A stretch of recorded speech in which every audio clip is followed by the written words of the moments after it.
I'm going to start with the rankings. This was messy, deliberation was a bit messy. And this debate was good, but it wasn't the best you guys could have done. But it was good. So in terms of the rankings, in 4th place we have closing opposition, 3rd place we have closing government, 2nd place we have opening government, and 1st place we have opening opposition.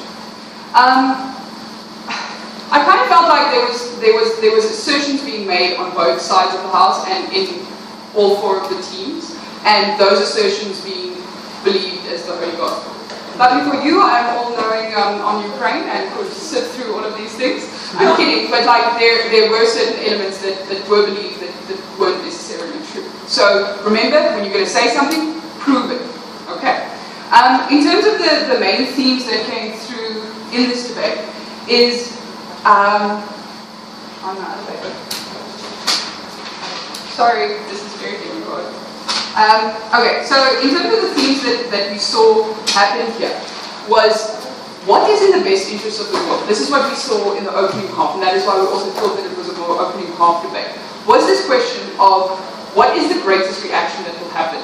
So, yes, we can condemn what they're doing, but then what reaction do we get out of this? So, opening government was arguing more on a principled level, like on the international sphere with regards to the international precedent. That's being said by this is not okay.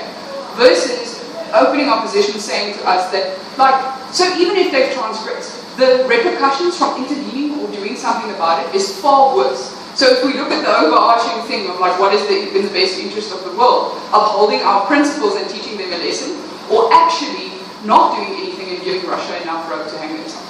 So good job in terms of OG showing us that the international principle with regards to your example of Georgia.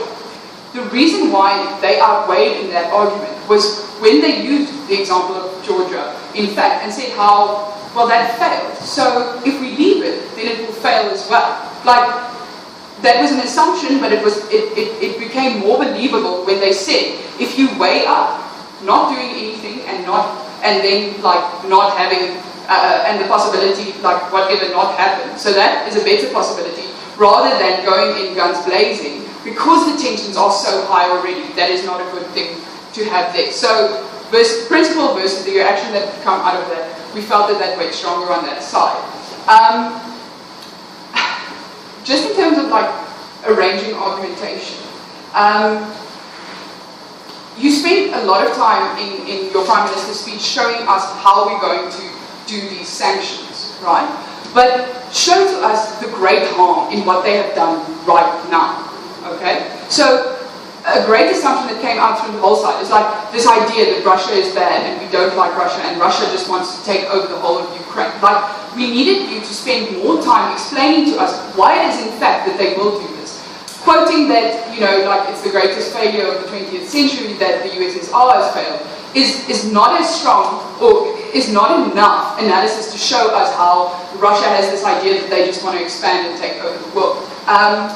The thing with that is that, so you're going to condemn them, but the effects of that, so condemning them for something that they haven't actually done really that badly like now. And that is why their argumentation became stronger when they told us how Russia is actually helping the people and backing the people, which is not as bad a thing, even if they have transgressed this international thing.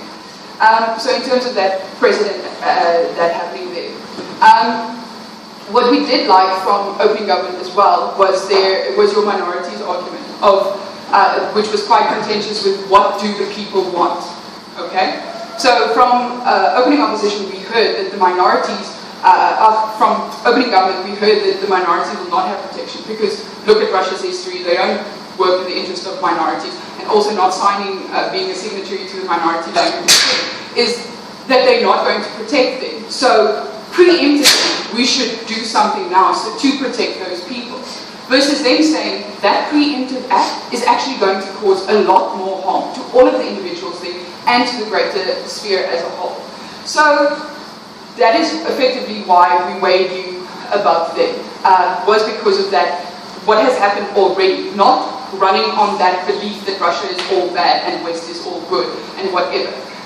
we felt that you nicely analysed that with showing us that this westernized media that shows us that, you know, this is so bad. But if you look at what is actually happening, is that it's just a small group of Russian people being protected by other Russian people, kind of, and you characterize that really well. And that is why it became believable in terms of that. Just something, the referendum, saying that's what the people want. It didn't come up in the debate, I'm just telling you this. The referendum is between two choices. The one being opt now for Russia or opt for the 1992 constitution, which means that we can go back to joining Russia. So effectively, it's Russia now or Russia later. So saying that that was the basis of your argument is not strong enough to tell me that it's what the people want. Okay.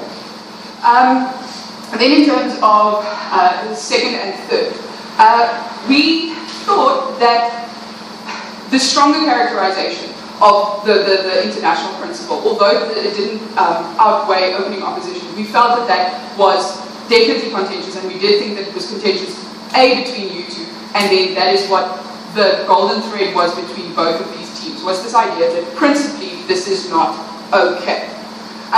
From opening, we had, like in Duan's speech as well, with regards to how the international precedent that this sets is telling Russia that it can do whatever it wants, is because no one has a say against Russia. These Ukrainian people that they now have infiltrated, or Crimean people, don't actually have a say, because like Duan, like that was a good line, not the only good line, but like it was a good line, is when you said that, okay, you can choose us, you can choose Russia, but if you don't, you have 15,000 troops against you. Like that kind of idea of how, so it's what the people want.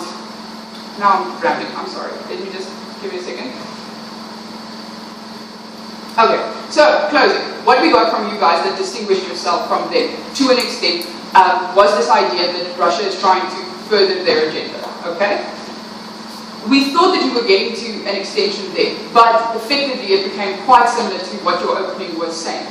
Is because they were saying that Putin, that Russia has this power and is trying to do these things and exert their control. Because they have no allies, they are just trying to get more power. That is effectively what they are trying to do and recreate the USSR. You then coming up and saying that Russia is trying to push its agenda doesn't seem very new. Like, they had room for an analytical extension, but you didn't give us enough, because you told us that so Russia just wants to push their own agenda, and Russia has infringed on the sovereignty, and then there are more democratic ways to get these things. So in terms of like your main argumentation of showing us that Russia is bad and trying to push their own agenda, that wasn't enough to distinguish you. In terms of your other two arguments, coming to sovereignty, it didn't come through as strong in your case as it did in Martin's Wick's speech. Is in terms of sovereignty, is and this you only got to that to the end, and that we felt was actually answering the question of why it is that Russia shouldn't, in principle, have done this to such a small country to begin with. Not the take over the world thing. Is when you weigh up the sovereignty of a country, so you have 60% Russian and 40% minority, other, like obviously 40%, 60%, 40% is small.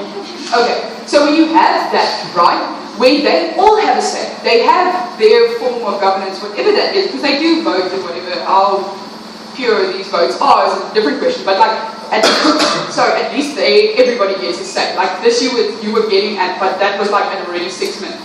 Versus Russia just coming in and protecting only the Russians, then 40% goes away. So like if you had taken that, do you know what argument I'm talking about? Like if you had pushed that argument stronger, that would have answered the question of why it is that Russia, like in principle right now, in this instance, it's enough for us to say no, and we shouldn't allow this, because that minority is there. Saying 67 versus the world that they are talking about getting involved in the Third World War doesn't hold enough weight. But when you look at it principally and you break it down, that sovereignty versus Russia just coming in is a much stronger argument. But you need to push it earlier, but you didn't push it early enough. Then also, okay, so that is why you guys held your own, but it wasn't enough to differentiate you from your opening up. Okay. In terms of closing, the reason why we placed them above you guys.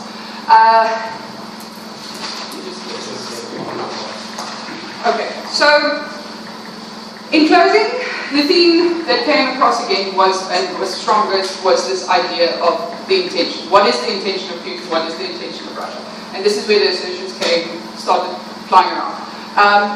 And unfortunately, we felt that in opposition with regards to the pure intention argument. Sean, you started off really well by telling us that it's not your exact words, but like how the economy dropped. So like ruble drops 10%, then, you know, Russia's not really benefiting from going into Ukraine. And Ukraine can, like these few words, is that Ukraine can offer them, or Crimea can offer them nothing. So if I'm losing something and I'm not benefiting anything, then why would I do this if my intentions aren't pure? And this is where Oates refuted you quite vehemently, and I think that this was maybe just a lack of knowledge, but because of the fact that the Black Sea is all around and the naval base, and you know, like that's a big fucking interest. This was also where we like thought that point of yours came through strongly, like you acted preemptively, Michelle, sorry, was when you said is that it's the bargaining table. Then the two people become equal. Then it's not just Russia taking over, it's me having my naval base to barter with your Black Sea. We felt that that could have been rebutted by opening government far better by just saying that it isn't a fair one, and like you did say, but you didn't say enough to refute it, and it was also at the last part there. Okay, so like what you did say was how, sorry, I just want to make this very clear, in terms of like Russia has this financial input, and then the people just can't say what they want because of Russia's financial input. But that's not strong enough to refute the fact that they have the naval base, they have Russia's money, and then they can barter that, and then they're saying how. You see how just, like, there is a barter, and you just didn't engage with that. Okay, so that in terms of pure intention, we felt that closing government did weigh heavier than that, but I just think that that was in terms of knowledge.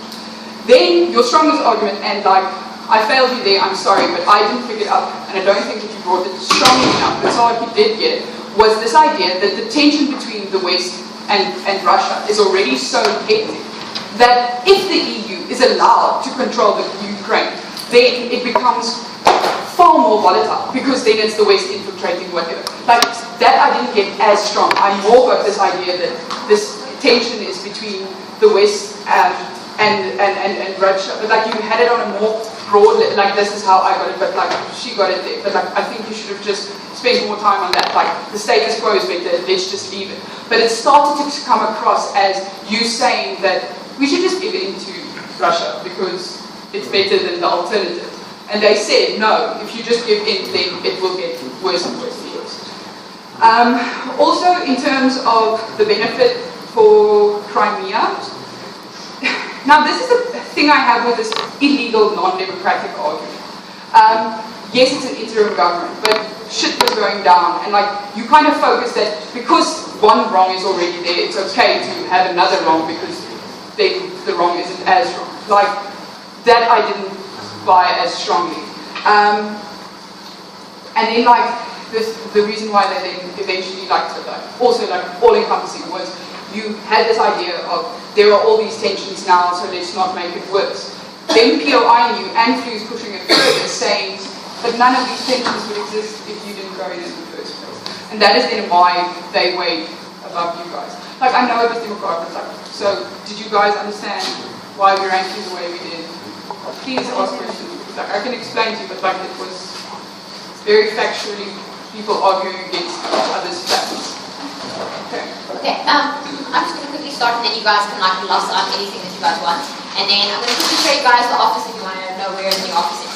I just want to say this, like, a debate like this to adjudicate, you guys will get this debate like a very, it's what we call IR motions, international relations motions. You're going to get it in all likelihood in 8 tournaments at the very least, and like this is a colossally big thing that's happening. So like, I just want to say, like, from the side of an adjudicator, it is really difficult when there is so much facts flying around in an IR motion that I would advocate that you try to go, these facts that came from all the different teams, you bundle them together in the principle of sovereignty, the principle of the best version of democracy, the principle of mutually assured destruction, the principle of retaliation. And then it's easier for you to give feedback because you can weigh up clashes in principles rather than these facts. So just like on that front. Yeah.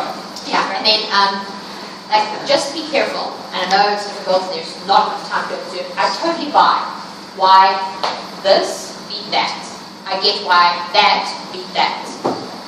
I'm not quite sure why it is that this beat that. And I'm not quite sure why it is that they place lower in what they do and why they are lower than what we are. Like, the thing is, if like there was not, I understand here as well, this clash I did get. So not as definitive an extension. Not necessarily so clear, they didn't differentiate themselves, which is really important as closing. But when I listened to feedback, there was very little about they didn't have a new extension. They didn't differentiate themselves. I mean, there was I needed to weigh up the sides. Clearly talking about how their arguments are definitely different to what ours are. So you need to in some way justify why their arguments about intentions, their arguments about how it is that Russia is willing to lose in order to be able to stand by their principles, and how like they're just not as bad as what everyone else is making them out to be. Why is that not as important, or more important even, in the arguments that we make? So just like that fact. Other than that, like excellent for you to have picked out the amount of things that you did in a debate like this, because like I said to you, I'm like, I wouldn't want to have to adjudicate a debate like this with the amount of things that are being contested, especially because we told everyone like 2 days before the time you can go research this motion. So I think that you did excellently with the amount of stuff that was flying around in the room. And I'd like to compliment you, because adjudicators don't do this. They don't read up on motions, they don't know what's happening. Usually speakers can just convince them of anything, whereas you know what's going on. This is very important for all the adjudicators. Like I know, I obviously did it, but all the adjudicators, like did you see today what happened when you don't know more than the people in the room? Then they can convince me of something that isn't true. Sorry that I'm using you as an example now, but like you see why it is that what the value of knowing stuff. Yeah, but I mean, even Johan and I had no idea that's what the referendum was about. Like we were just like, there's a referendum, they'll choose Ukraine or Russia, and like that is the value of you knowing more than what we as speakers know. And like it happens in too few debates. So that's my point. Okay. Cool. I appreciate the fact that you used our own words to describe the clashes. I like that you, I mean, every argument that I felt that you noted and used our own words back at us. Just the thing that would make, I don't know, like, you have very limited time to give feedback in, but I don't know, just before you start giving to every team your explanation of the clashes, just a summary beforehand. Say, these 3 arguments beat out those 3 arguments. Those 3 arguments were stronger, and they kind of just repeated it and didn't do further analysis, and those arguments weighed stronger than those arguments. And then you can start with it. I don't know. I don't want to mess with your style. You have a style that no, but like my style is messy. I think especially in a convoluted debate like this, where there's so many versions of the truth, it's good to have like a summation, because it will make it clearer to us as well. How the clashes are. Especially if you're going to go, this was a recycling, and not something specifically new. You've got to go, these were your 5 arguments, these were your 3 arguments. Do you hear how those 3 is pretty much the same as those 5? I think, but the conclusion we have to make these other things that were economic development, sovereignty or whatever. I think that was brilliant, and I thought it was rather difficult in the debate that was as violent as well. I really do have to go. Cool. Okay. Charlie. Okay. Yeah, well, I just Okay, Molly, red face. Yeah, it was good education. Just that, like, in terms of, I still am not too sure why, and in part they won out because of stuff that we like. Why some stuff that we brought was that relevant to it. It felt at times, I know it's difficult and it's a very convoluted debate, that some things were lost. So for example, the perception of Putin, why the things he does, why he does, how some of those things were against matter they brought. So I just felt, at times I feel I sat and I wasn't too sure as to why we placed. But it's fine, that's fine, I can agree. I mean, the debate, obviously my side is biased, but I'm not also as clear or as sure as in opposed to all matters of clash. Like maybe the international perception clash, they could have won out on that, and the other clashes, I'm still not sure where we lie there. I'm just saying in terms of that, maybe it's just, like we have to be clearer in terms of how we convey arguments. So that clearer as to how we weigh up to the clash. Otherwise, Well, basically, the same. I also want to say what I said in terms of you identified what were not only like bilateral clashes, but like unilateral clashes. Things that was like very prominent, like economics or international perception or whatever in the debate. But like also at that point, I had no, I can't imagine how difficult it must be to have an higher motion like this, for instance. I know, I like, well, that's actually had the opportunity of